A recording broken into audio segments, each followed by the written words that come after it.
지금까지 배워왔던 성경을 보는 안목에 대해서 이게 정리 겸 또 한 가지 중요한 부분이 있습니다. 중요한 부분은 이 하나님의 말씀이 내 속에 레마가 되었을지라도 사람은 다 자기 주관이 있어요. 얼굴 생김새가 다 틀리고 또 생각하는 것도 틀리고 마음도 틀리고, 그래서 그 기준이, 그 판단을 내가 해서는 안 된다. 그 신앙의 기준의 판단은 하나님이 하시오. 하나님.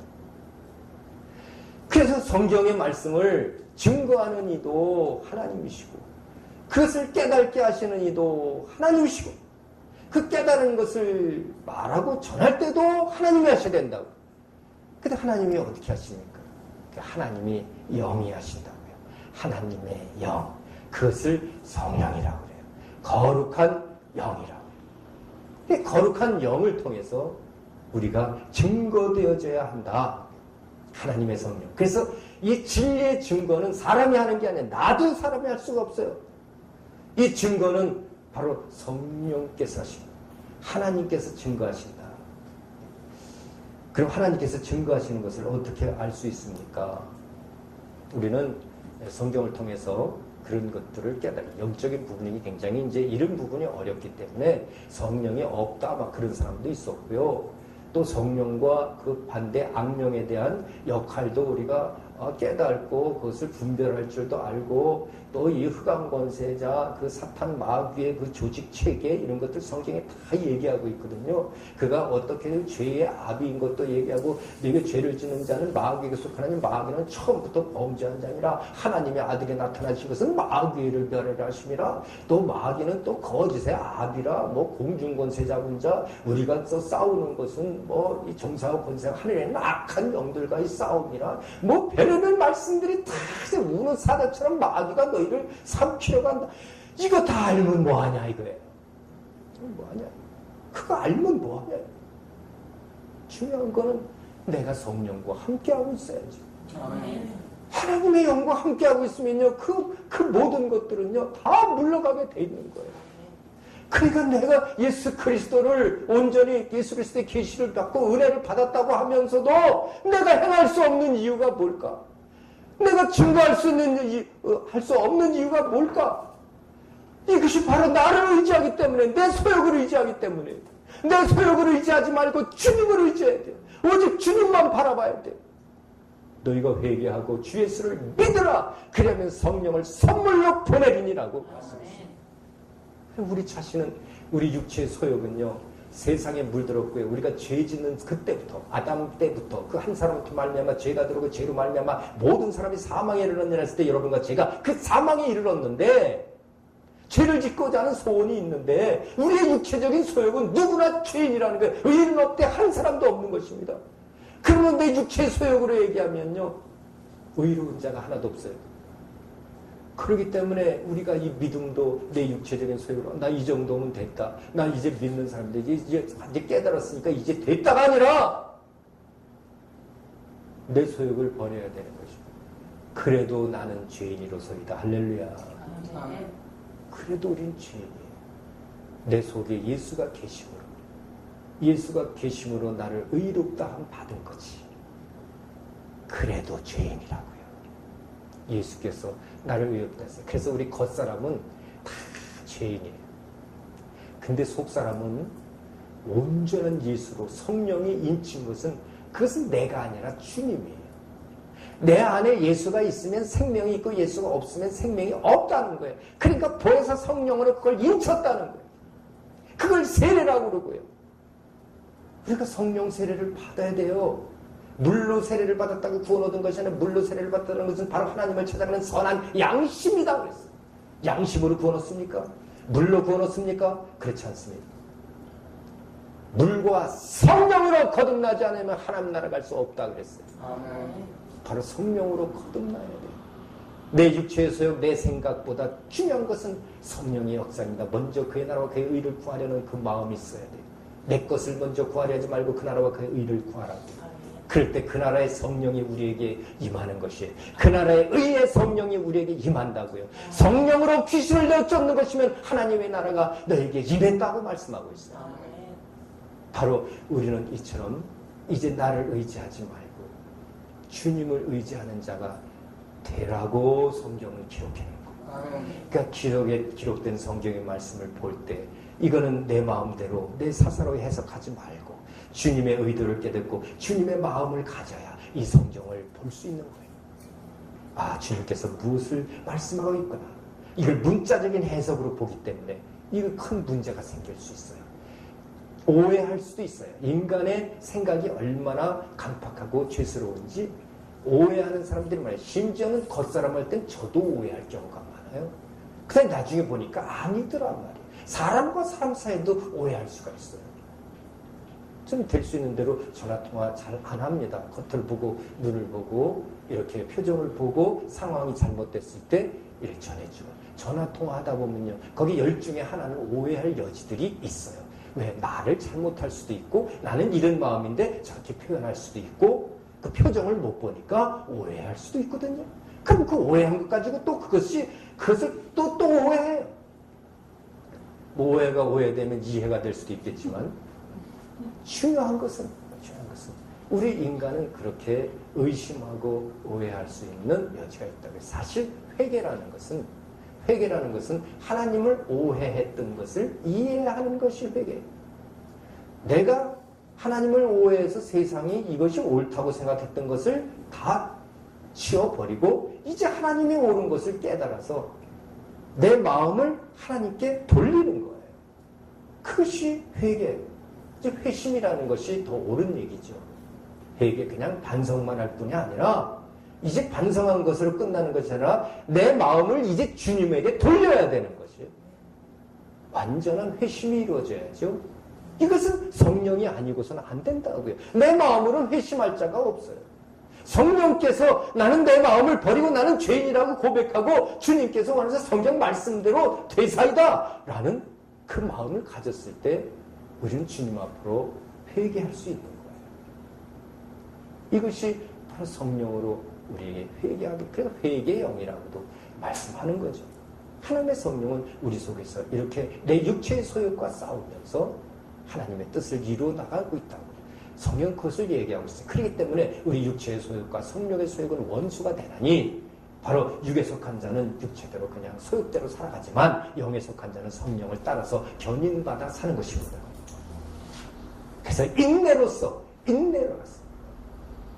퍼시비언스라고 하는 참 인내를 가지고 그 하나님을 바라보고 붙들고 있을 때 진짜 자동차를 견인해 가듯이 우리가 견인받는 거예요. 인내로 끌림받는다. 바로 그럴 때 이제 성령이 우리에게 역사하고 계신 것을 알고 예수 그리스도를 광야로 성령이 몰아냈다고도 표현하고 또 그를 이끌었다고도 표현하듯이 여러분과 제 삶의 성령의 이끌림 속에 나가야 되고 성경을 보더라도 성령의 이끌림 속에서 이해가 되고 깨달아져야 하는 것이지. 아멘. 이 성령의 이끌림을 받지 성령 충만을 내 소욕으로 한다면 이 성경을 통해서 내가 어떻게 하면 부자가 되볼까? 이 성경 말씀을 통해서 어떻게 하면 저들을 위로해볼까? 그거 물론 위로하는 건 좋지만 하나님의 의도를 깨달으면 그 하나님의 의도가 위로하는 것이지 자기가 그것을 이용해서 그를 위로합니까? 그렇게 위로하니까 어떤 실수가 나오는지 압니까? 이 업소는 시작은 미약하나 나중은 창대하리로다 하지 그러면서 멋있게 기도를 해줘요. 이 잘못된 기도를 하고 있는 거죠. 왜 그럴까요? 이건 자신은 하나님의 말씀인지 알고 선포했어요. 이라 이렇게 했는데 이건 하나님의 말씀이 아니었어요. 구약의 욥의 세 친구 중에 한 친구의 그 조언하는 얘기였어요. 하나님은 그 조언한 얘기들 필요 없다는 거예요. 주권자는 오직 하나님뿐입니다. 사람의 말을 그렇다면 그렇기 때문에 기독교에서도 맹자의 말을 그걸 좋은 말이니까 어떻든 사용하고 이게 육체적인 것이에요. 영적인 것이 뭐가 미약하나 창대합니까? 그가 미약한 것 같지만 영적으로 강한지 미약한지 너희가 어떻게 아냐? 교회가 작고 사람이 없다고 미약합니까? 진리의 교회가 강한 거예요. 할렐루야. 사람이 많고 건물이 크다고 교회가 강한 겁니까? 진리가 없으면 연약한 거예요. 그러니까 겉으로만 보고 겉을 복 내려준다고 하고, 그러니 그 신앙이 기복적인 신앙으로 변하지 않겠습니까? 당장 내가 부자가 되고 당장 내가 편한 것을 위해서 살아가는데 어떻게 주님을 위해서 그들이 순종하겠느냐? 그 위로해 주려고 성경을 본 사람들이고, 우리는 하나님의 그 말씀이 깨달아졌을 때 진리를 전하는, 그가 지금 힘들고 어려울지라도 그 진리를 통해서 반석에 굳게 선 믿음에 대해서 그 사업장은 날로 번창할 것입니다. 할렐루야. 그것이 온전한 것이에요. 그렇기 때문에 성경 말씀도 진리로 볼 줄 알아야죠. 그 성령을 진리의 영이라는, 진리의 영은 거짓을 이기는 것이에요. 이것은 빛이 어두움을 이길 수 있는 것과 똑같습니다. 어두우면 어두울수록, 깜깜하면 깜깜, 흑암이면 흑암일수록 빛은 더 환하게 비치는 거예요. 진리는 마찬가지입니다. 거짓의 사람이 거짓일수록 그 진리는 드러나는 것이에요. 이 시대가 거짓이 됐다면 그 진리는 반드시 드러나는 것이에요. 하나님의 제자들은 그렇게 진리를 선포하며 다니는 것입니다. 성령이 충만하지 않으면 안 된다. 자, 그러면 이 성령이 어떻게 역사하는가를 우리는 또 알아야 돼요. 성경을 통해서. 성경에서 성령이 얘기할 때 성령의 인침과 성령의 충만을 얘기하고 있어요. 이 관계를 잘 알아야 됩니다. 근데 성령 충만이라니까 성령을 소멸하지 말라, 성령을 걱정시키지 말라, 또 성령을 회방하지 말라, 이 여러 가지 근심시키지 말라, 이런 얘기가 나오거든요. 물론 인격적이니까 그렇게 표현할 거예요. 성령을 소멸시키지 말라? 아니, 그러면 하나님이 우리 인쳤다가도 하나님이 그냥 우리 욕심대로 살면 그냥 가시나 보다. 성경을 잘못 보는 거지. 한 번 인친 것은 영원한 것이에요. 그 인친다는 것은 우리 겉에 내 인격에 인치는 것이 아니라 우리 인간의 영혼 속에 이 잠재의식을 초월한 무의식 속에, 그 무의식 속에 인치는 거예요. 우리의 영혼 속에 인친다고 해요. 나는 그 인친 것을, 여러분, 무의식을, 이런 의미가 뭐예요? 의식하지 못한다는 거예요. 그러나 무의식의 세계가 있습니까? 없습니까? 있거든요. 아주 무한합니다. 우주보다도 넓은 그 무의식의 세계. 바로 우리 영이 그렇게 무한한 것이에요. 그것에 하나님께서 인친다. 인쳤는지 안 쳤는지는 잘 모르겠지만 하나님의 진리를 받고 예수 그리스도의 은혜를 받으면 그 성령으로 증거가 나는데, 뭐 증거는 여러 가지로 나타날 수 있어요. 참 인간이 할 수 없는 일들이 나타나기도 하고, 또 하나님의 사랑이 내 마음속에서 나오기도 하고, 세상 사람들이 할 수 없는 것을 할 수 있고, 이것은 나는 주님을 믿지 않았을 때 하지 못하던 것을 하게 되었고, 이런 것들은 성령이 역사하고 있는 것이고, 성령께서 인쳤다는 것은요, 이것은 영원히 인친 것이에요. 이것은 어떤 화학적인 작용도 아니요, 물리적인 작용도 아니요, 이것을 영합이라고 해요. 영적인 합일체가 돼요. 내가 주님이고 주님이 나가 되는 거예요. 속사람이. 영혼이. 그렇기 때문에 그것을 이마에 예수의 이름으로 인쳤다. 이렇게. 인쳤다. 도장 찍었다. 도장은 권리거든. 권리. 영원한 너는 내 것이다 라고 도장 찍었기 때문에요. 내 겉사람이 조금 죄 짓는다고 해서 그 인친 것이 무효가 되는 게 아니에요. 내 목숨을 주를 위해서 한 번이라도 버린 사람은 그때 성령이 인치는 거예요. 말씀을 가지고 분명히 예수를 믿고 내 목숨을 주님에게 한 번이라도 드린 자는 그 드릴 때에 성령이 인치는 거예요. 그럼 성령의 충만은 뭘까? 그 성령의 인침일 때 성령이 임하면 권능을 받는다는 것. 이 권능은 무엇입니까? 하나님의 손가락.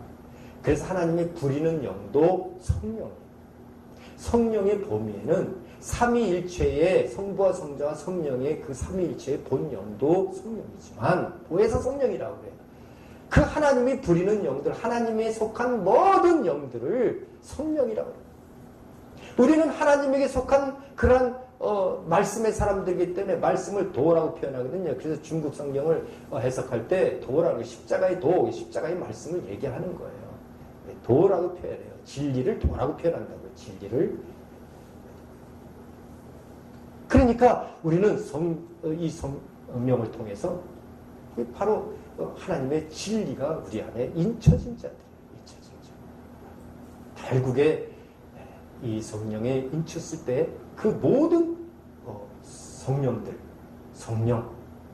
그래서 퓨누마라고 또 이것을 복수로도 사용해요.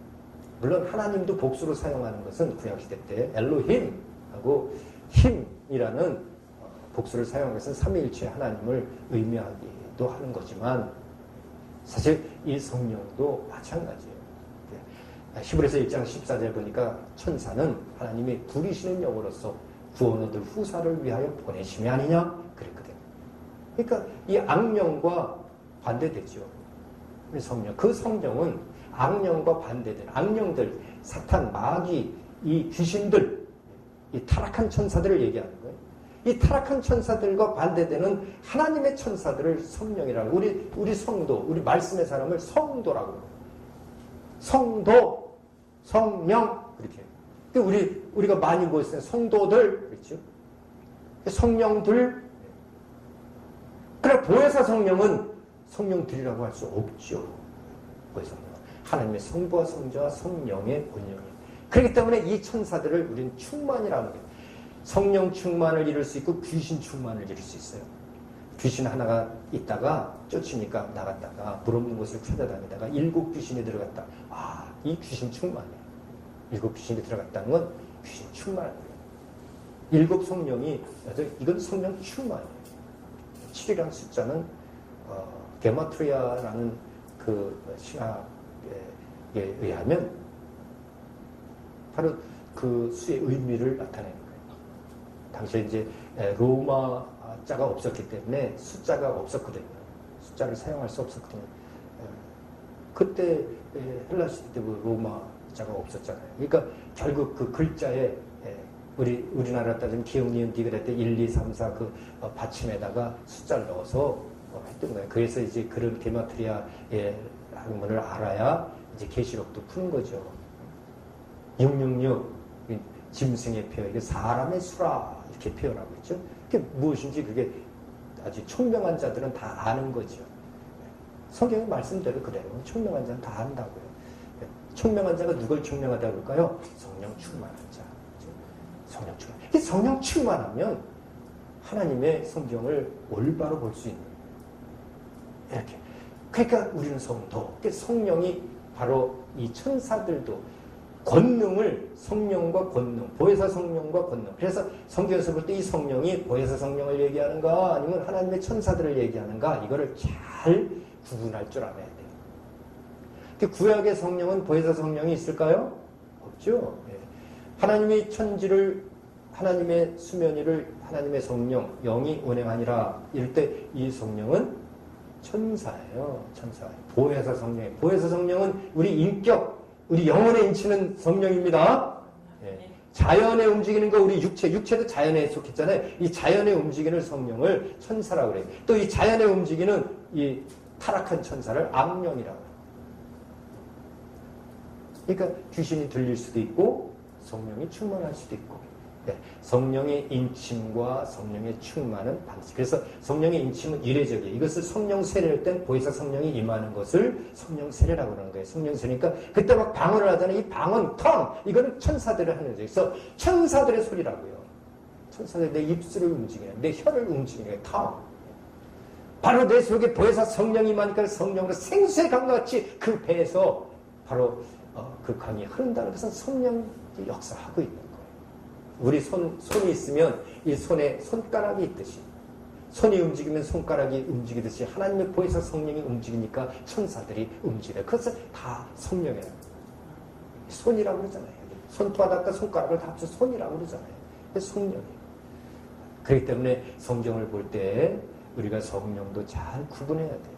이것이 보혜사 성령을 말씀하는 것인가? 그러니까 계속적이다. 그러면 이건 천사를 얘기하는 거예요. 또 일시적이다. 이것은 바로 보혜사 성령을 얘기하는 거예요. 일시적이다. 또 우리 성령 세례는 한 번 받습니까? 두 번 받습니까? 한 번밖에 안 받아요. 일시적이에요. 그게 보혜사 성령이에요. 그러니까 하나님의, 그리고 우리 이 영 안으로는요, 천사들이 들어올 수 없어요. 우리 영 안으로는 오직 성부와 성자와 성령이 되시는 하나님의 영만이 들어오는 거예요. 그래서 우리가 하나님의 성전이라는 것이에요. 귀신이 아무리 들어와도 우리 영혼에 들어오지 못해요. 내 영혼이 방해는 받을 수 있어도 우리 육체가 내 마음 뜻대로 말 안 들어주니까, 마음이 원인으로 내 육신이 약하니까 좀 힘들긴 하겠지만, 그래서 성령을 근심시키지 말다. 그러니까 하나님 보혜사 성령을 근심시키지 말라는 거죠. 귀신 들려 있으면 보혜사 성령이 근심하잖아요. 성령을 소멸시키지 말라. 그 성령은 이 보혜사 성령이 아니라 소멸되는 하나님이 아니시라고요. 하나님이 소멸되나요? 아니잖아요. 이것은 천사란 말이에요. 그러니까 이런 것들을 성경을 해석할 때 이 성경 해석에 대한 문제들도 많이 있는 거예요. 그래서 어떻게 표현됐는가도, 그래서 이제 원어적인 것이 그게 필요한 거지 그 자체가 중요한 건 아니다. 이것을 깨달으면 뭐 원어를 아무리 풀어도 깨달지 못한 주님의 마음은 원어로 못 풀어요. 주님의 마음은 단지 가깝게 해석을 할 뿐. 배경도 주님의 마음을 못 풀어요. 주님의 성령이 온전히 내 속에 임해야죠. 그래서 성령을 뭐예요? 통달의 영이라고도 그래요. 마음속 깊은 것이라도 통달했느니라 그랬어요. 그게 성령이에요. 진리의 영이 오면 너희를 예수께서 하신 모든 말씀을 생각나게 한다는 거예요. 지금 이 시대도 그 보혜사 성령이 우리에게 임하면 하나님의 예수께서 하신 이 성경에 나온 모든 말씀을 생각나게 한다는 거예요. 올바르게 생각나게 하겠죠, 물론. 그리고 너희를 진리 가운데로 인도하시리라 그랬어요. 그 보혜사 성령이 임치기까지 우리가 얼마나 힘들었어요. 여러분, 종으로서 진짜 어렵고 힘들고 육체적으로는 외로운 길을 걸어왔잖아요. 영적으로는 주님과 기쁨으로 왔을지라도 육체는 힘들게 오셨잖아요. 그 보람이 있다고요. 그 속에 보혜사 성령님의 역사하고 계신 거예요. 이 시대에 겉으로 잘되고 겉으로 유명해지고 겉으로 부유해지고 겉으로 명예가 있는 자, 속으로 썩었을 수가 있어요. 그래서 예수님께서는 그걸 말씀하신 거예요. 부자가 천국 가게 들어가기 어렵다는 것은 육체적으로 부유한 자가 천국 들어가기 어렵다. 왜? 육체적으로 부유하면 영적으로 부유할 수 없기 때문에. 육체적으로 부유한데 거기다 시간 쓰고 거기에 신경을 썼지 너희가 영혼을 위해서 신경 썼냐? 진리를 생각해 예수를 위해서란, 예수를 위해서 내가 죽으려고 했냐? 죽고자 하는 자는 살 것이요 살고자 하는 자는 죽은 것이되, 내가 육체가 죽고자 하는 것은 영이 살 것이요 육체가 살고자 하면 영이 죽을 것이라는 것인데, 성경의 말씀을 올바로 받았다면 우리가 참 기쁘나 즐거우나 또 내가 족하나 부요하나 항상 자족하는 법을 알아야 되겠죠? 바로 이제는 우리 예수 성령을 통해서 온전히 깨달아지면 모든 삶이 우린 자족한 것이에요. 장미꽃도 아름답지만 장미꽃 가시도 아름다워야죠. 네. 바로 그러한 삶. 이러한 많은 고난과 어려움을 제가 자주 쓰는 단어, 서핑하는 삶. 그렇죠? 고난을 서핑하는 삶. 이런 것들이 어디서 나옵니까? 보혜사 성령의 인치. 이건 영원한 완전성화라고 그래요. 신학적으로. 완전성화. 그리고 우리 육체적인 것은 계속 어느 가끔가다 시험당해서 또 성령 천사들은 어딘가 가버리고 귀신이 또 붙어있기도 하고, 물론 이제 대충 이제 믿는 분들은 안에까지 들어오지 못하고 그냥 생각만 머물 뿐인데 포제스트, 악한 영이 접할 뿐이지 인투될 수는 없죠. 그러나 믿음이 약하고 그런 성령을 의지하지 않으면 인투되는 것이에요. 내가 성령으로 인침받았어도. 그래서 내 영으로는 들어오지 못해도 내 인격과 내 신경을 통해서 그 귀신은 역사할 수도 있는 거죠. 그래서 성령 충만해야 돼요. 물 없는 곳을 찾았는데 물이, 말씀이 없는 곳만 찾아야 돼요. 우리 속에 이 하나님의 말씀과 또 믿음으로 충만하면 7길로 도망가요. 7길. 또 음부의 권세가 손도 대지 못하리라. 성령을 받은 자, 성령을 받으면 우리는 죄사함 받은 자로서 하나님이 우리를 이끌어주고 우리의 견인을 통해서 하나님 앞에 나가는 거예요. 그래서 영화의 단계로 계속적인 성화가 이루어지는 거예요. 그래서 완전 성화도 맞고 계속적인 성화도 맞는 거예요. 어떻게 겉사람과 속사람을 구분할 줄 알고 성경을 올바로 아는 사람들은 그것 갖고 싸우지 않습니다. 어느 교단은 완전 성화가 맞는다, 어느 교단은 계속적인 성화가 맞는다. 육체적으로는 계속적인 성화예요. 영적으로는 완전히 인쳤기 때문에 이것을 완전 성화라고 하는 거예요. 속사람은 완전 성화돼요. 그 여러분과 저는 속사람은요, 예수와 같아야 돼요. 그래서 겉사람은 그 죄 짓고자 하는 소원도 있고 또 그 죄의 문화 속에서 그것이 찌들어있기 때문에 쓴뿌리들이 있고 할지라도 그것은 어쩔 수 없어요. 그것은 주님 앞에 계속 회개해야 돼요. 다시 말해서 발을 씻은 것처럼 그러나 너희 몸은 깨끗하니라 라고 예수께서 말씀하신 것처럼 우리 몸은 깨끗해요. 우리 속은 깨끗하다고요. 그러나 발은, 이 겉사람은 아직도 세상 속에 살아가기 때문에 내가 그러나 속사람이 깨끗할 때 겉사람을 회개시킬 수 있는 것이에요. 그럴 때 이것은 계속적으로 성화되어 가서 내 육체를 떠날 때 완전 성화에 이르는 것입니다. 이러한 신학적인 문제도 우리가 해결할 수 있는 것입니다. 자, 그래서 우리가 성령을 이렇게 올바로 가지면 이 성령을 통해서 우리는 율법에서 해방될 수 있어요. 육체의 율법에서 해방된다. 율법에서 해방됐다는 것은요, 율법이 없으면 죄가 없죠. 율법이 없다는 건 죄가 없는 거예요. 율법은 정죄하는 거거든요. 아니, 신호등법이 없는데, 신호등이 없는데 무슨 신호등 위반했다고 그러나요? 예, 율법이 없으면, 신호등법이 없으면 죄가 없는 거예요. 마찬가지로 율법에서 해방됐다는 것은요, 죄에서 해방됐다는 거예요. 죄에서 해방됐다는 것은요, 심판에서 해방됐다는 거예요. 아니, 죄가 없는데 무슨 심판을 받습니까? 그렇죠. 그래서 이 성령, 우리 보혜 성령이 임한 건요, 완전 구원에 이르는 거예요. 완전 성령. 그래서 이것은 율법으로부터의 해방, 죄로부터의 해방, 심판으로부터의 해방. 바로 성경에서 그것을 얘기하고 있어요. 하나님의 사랑으로 나타나지만. 자, 이제 우리가 이렇게 이제 성경을 통해서 볼 때 이 세 가지는 필수적인 요소였어요. 이 세 가지 중에 하나라도 없으면 하나님이 삼위일체 중에 한 분만 없어도 한 위만 없어도 삼위일체 하나님이 아니듯이 지금 말씀드린 이 말씀에 레마되는 그 말씀, 계시되는 예수 그리스도와 그 은혜, 또 보혜사 성령으로 인치시고 성령으로 또 우리를 보호하시고 인도하시는 바로 그러한 내용들이 성경에 기록됐다는 사실을 하나라도 빼버리면 그 성경은 올바로 이해될 수가 없고 사탄의 세력은 우리가 성경을 볼 때 그 하나라도 어떻게 빼먹게 할 수 있을까라고 그는 기도를 하고 있겠죠. 우리는 이 삼위일체 하나님이 그래서 가장 중요한 것이고 이것이 우리 기독교의 아주 제1원칙이 된 것이에요. 거기서부터 진정한 기독교인인가 아닌가, 다시 말해서 진정한 성도인가 아닌가는 삼위일체 하나님을 올바로 알 수 있는가 없는가를 아는 거죠. 그래서 이 성경을 통해서 그 삼위일체 하나님을 우리는 알게 되는 것이에요. 물론 그것을 이제 이름을 통해서도 우리 삼위일체 하나님을 증거할 수 있다고 그랬죠. 네. 그것은 구원과 관련되는 거예요. 예수의 이름으로만 구원한다. 예수의 이름이 뭔가를 알아야 돼. 그것이 삼위일체 하나님의 이름이에요. 삼위일체 하나님을 통해서 우리 구원 얻는 거예요. 여호와의 이름으로 구원 얻었다는 것은요, 그때는 율법의 육체적인 구원을 얻었던 거예요. 여호와의 이름을 통해서 그 말씀을 순종했던 자들은 육체들이 뭐 일어서나 앉으나 나가나 뭐 들어오나 다 복을 받았어요. 지금 신약시대에 그런 육체의 복만을 얘기하는 것이 아니에요. 삼위일체가 우리 영원한 복을 얘기하는 것이에요. 영원한 복을.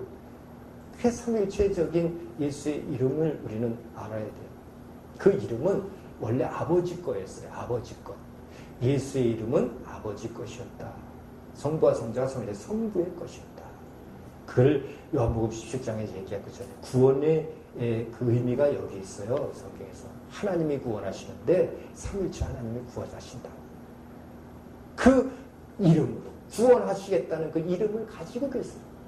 아무나 그 이름을 가진 것이 아니에요. 이거는 사탄도 가질 수 없고 어떤 다른 천사도 가질 수 없고 어느 누구도 가질 수 없는 이름이에요. 하나님 아버지만 가질 수 있는 이름인데 그 이름을 아들에게 주셨어요. 그래서 예수께서 그러잖아요. 내가 창세 전에, 세상 창조하기 전에 아버지와 같이 있을 때 그 아버지의 이름으로 아버지께서 나를 영화롭게 하지 않았습니까?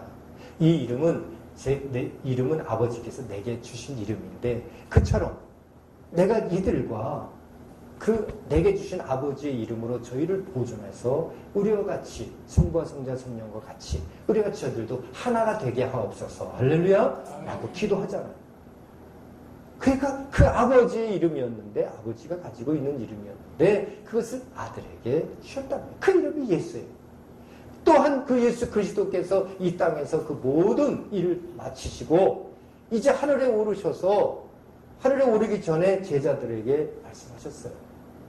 내가 하늘에 오르면 아버지에게서 내가 성령, 그것이 보혜사 성령이에요. 천사들을 보낸다는 게 아니라 그 보혜사 성령, 예수의 영이에요. 그러니까 그 보혜사 성령은 그 성부와 성자 성령의 예수의 영이라고요. 내가 성령을 아버지에게 받아서 너에게 보낼 것인데 그 보내는 성령을 우리는 파라클레토스라고 그러고 이건 보혜사, 증거하는 영이다. 이게 변호하는 영이다. 아버지와 아들의 그 본질이 말씀인 것을 변호할 것이다. 그러니까 그 보혜사 성령이 임하면 그 말씀들을 다 생각해 하나님의 바로 생명이 너희에게 들어간다는 거예요. 그것을 가르쳐주기 위해서 예수 그리스도는 부활하셔서 그 제자들에게 나타나서 큰 숨을 내쉬면서 성령을 받으라. 너희가 뉘제 사하면 사해질 것이요 뉘제든지 그대로 두면 그대로 있으리라. 그 성령은 천사 성령이 아니라 보혜사 성령이란 말이에요. 예수의 영이라고, 예수의 이름을 가진 영이라고요. 그 영을 얘기할 때 예수께서 말씀해 내 이름으로 보내실 성령 그렇게 얘기하고 있습니다. 내 이름으로 보내실 성령. 다시 말해서 예수의 이름으로 오실 성령, 예수의 영으로 오실 성령, 그가 너에게 임하면 그때 너희가 권능을 받고 예루살렘과 온 유다 사마리아 땅까지로 증인이 될 것이라고. 이것도 누가복음을 통해서 사도행전에서 얘기하고 있는 거죠. 이처럼 이제 이 예수의 이름은 아버지의 것이었는데 그게 아들로 그 이름을 예수라 하라. 마태복음 1장 21절에 얘기하잖아요. 이사야서 7장 14절에서 이제 처녀가 잉태하여 아들을 낳으리니 그 이름을 임마누엘이라 하더니 너희와 항상 함께한다 하더니 그 항상 함께하는 임마누엘이 누군가 했더니 하나님 삼위일체 하나님이더라. 그것이 예수더라. 그 이름을 예수라 하라 하니까 바로 우리를 죄에서 사해줄 자다 하나님이시다. 그러니까 그것을 이미 하나님의 성령에 감동된 그 동방 박사들이 오셔서 세실 유황과 황금과 물약을 통해서 그를 경배하잖아요. 하나님에게 경배하잖아요. 마귀는 그 하나님을 경착에게 경배하라고 했잖아요. 그러나 예수 그리스도는 모든 권리가 주께서 있기에 하나님만 섬기는 것이 옳다. 하나님과 경배하는 것이 옳다. 너는 마귀구나 라는 것을 예수께서 우리에게 가르쳐준 것이. 사실 그 광야 시험도 예수께서 시험 받은 것이 아니라 우리가 이제 신학적으로 시험 받았다고 성경에 시험 받으러 나갔다고 표현을 하지만 우리 대신 시험 받은 것이지 예수 자신은 시험 받은 분이 아니에요. 하나님은 시험하지도 않고 시험 받지도 않으시느니라. 하나님이 우리에게 가르쳐주기 위해서 오히려 마귀를 시험하는 자라는 것을 알게 하기 위한 것이지 마귀는 시험하라는 자라는 것을 우리 알게 하신 것이지 하나님이 시험 받는 하나님이 아니시다고요. 주님의 마음을 품어야 이런 해석도 하는 거예요. 결국에 이 성령은 이처럼 우리에게 이제 그 보혜사와 성령이라는 관계를 알게 되고 이것은 진리의 영이고 이름을 통해서도 알게 되는 것이고 결국에 우리는 그 이름으로 이제 구원을 받게 된다.